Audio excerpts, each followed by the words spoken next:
आती बजरिया से गो चुनरी ले आती देवरिया से। सुनी ना जाके काला साले आती बजरिया से गो चुनरी ले आती देवरिया से। मनमा में श्रद्धा पाए तनी पूरा करब नवरात असो सुनी सजनवा आंगन में जोई रोपवा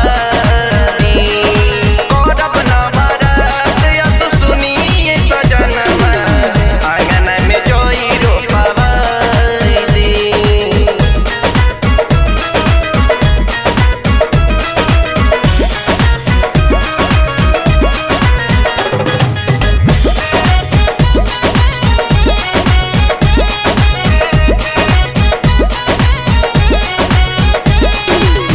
गैया के घिउआ से दिया न जराई दिया न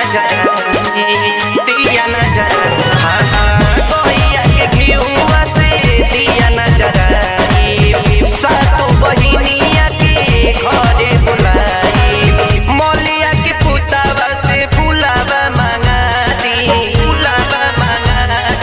करब नवरात असो सुनिए सजनवा आंगन में जोई रोपवाई करब नवरात असो सुनिए सजनवा आंगन में जोई रोपवाई।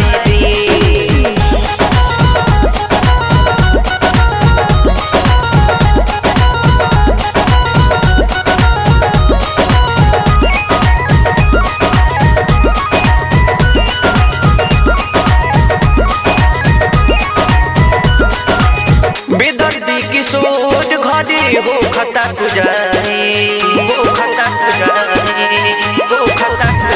हाँ हाँ बेदर्दी किशोर घरे हो खता पुजारी। पिया बिपिन रउआ कुछ न बुझाई बिन से रात भर भजन गवाती करब नवरात असो सुनी सजनवा आंगन में जोई रोपवाई करब नवरात असो सुनी सजनवा आंगन में जोई रोपवाई।